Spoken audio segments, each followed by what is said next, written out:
নতুন শিক্ষাক্রমের মূল্যায়ন পদ্ধতি এখনো চূড়ান্ত হয়নি।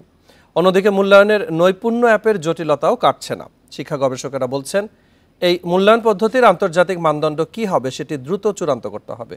শিক্ষা বোর্ড বলছে, মূল্যায়নের সামগ্রিক বিষয় নিয়ে কাজ চলছে।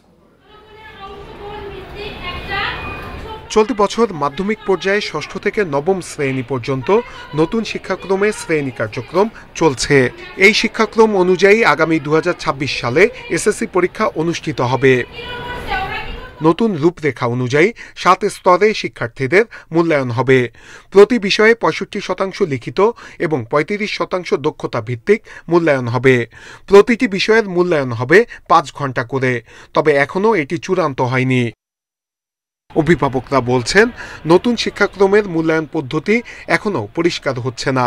সেই সঙ্গে মূল্যায়নের নৈপুণ্য অ্যাপের জটিলতা না কাটায় মূল্যায়নও হচ্ছে না ঠিকভাবে।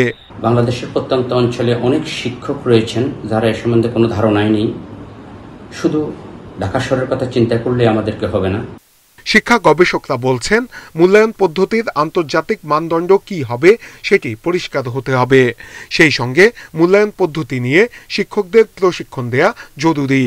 যে জিপিএ ভিত্তিক যে রেজাল্টগুলো, সেই রেজাল্টগুলো ব্যবহার করে আমাদের শিক্ষার্থীরা যেমন দেশের বাইরে পড়াশোনা করতে যেত, সেই পড়াশোনার ক্ষেত্রে তারা কিন্তু এই জিপিএ ব্যবহার করতে পারত। তাহলে এখন আমরা শিক্ষার্থীকে যেভাবে সার্টিফাই করব, সেই সার্টিফিকেশনটা আমার ইন্টারন্যাশনাল লেভেলের সাথে কিভাবে অ্যালাইন্ড হবে সেটা কিন্তু এখনো পরিষ্কার করেন নাই।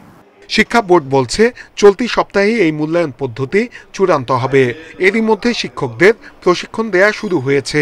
এটা বাস্তবায়নের কাজ আমরা অলরেডি শুরু করে দিয়েছি। অসুবিধা নেই। আমাদের এখন ওই যে ম্যানুয়ালটা অ্যাপ্রুভ হয়ে গেলে শিক্ষা মন্ত্রণালয়ে সেই ম্যানুয়ালটা অ্যাপ্রুভ করলেই আমরা বাকি যে বাস্তবায়নের কাজ সেটি আমরা করতে পারবো।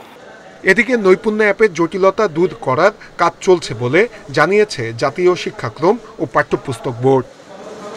নূরে আলম, ইন্ডিপেন্ডেন্ট নিউজ, ঢাকা।